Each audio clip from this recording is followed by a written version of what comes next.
সম্মানিত ভিউয়ার্স, আসসালামু আলাইকুম রহমতুল্লাহ।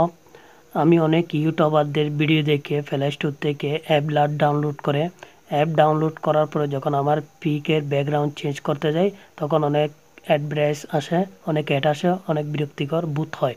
চলুন আপনাদেরকে কোনো অ্যাপ ডাউনলোড করা ছাড়া গুগল থেকে কিভাবে আপনার পিকচারের ব্যাকগ্রাউন্ড চেঞ্জ করবেন খুব সহজে, চলুন তাহলে দেখা যাক। হ্যালো ভিউয়ার্স, আপনারা কিভাবে গুগল থেকে কোনো অ্যাপ ছাড়া আপনার পিকচারের ব্যাকগ্রাউন্ড চেঞ্জ করে আপনার ইউটিউব থাম্বনেলের মধ্যে দিবেন অথবা ফেসবুক থাম্বনেলের মধ্যে দিবেন। তার জন্য আপনি আপনার গুগলের মধ্যে চলে যাবেন।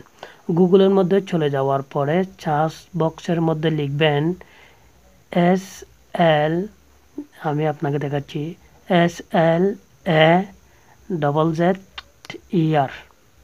সালজার, এটা লিখবেন SLAZZER স্লেজার লেখার পরে আপনি সার্চ বক্সের মধ্যে সার্চ করবেন। সার্চ করার পরে দেখতেছেন প্রথম অপশনের মধ্যে স্লেজার, এই অপশনের মধ্যে ক্লিক করবেন। আমি আপনাকে দেখাচ্ছি ভালোভাবে, এটাতে ক্লিক করবেন।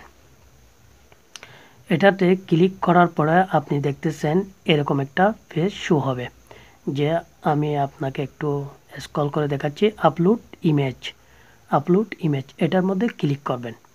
এটার মধ্যে ক্লিক করার পরে দেখতেছেন, আমি ক্লিক করে দিচ্ছি।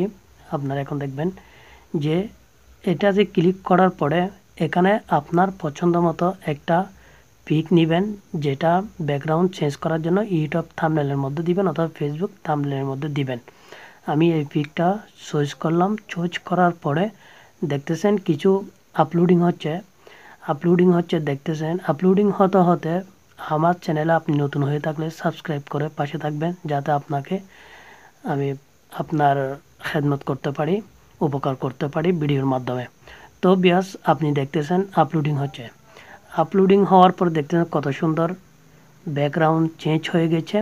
এই ব্যাকগ্রাউন্ড চেঞ্জ হওয়ার পরে বাম কর্নারে বাম দিকে নিচে ডাউনলোড অপশন আছে, বাম দিকে নিচে এই ডাউনলোড অপশনের মধ্যে ক্লিক করবেন।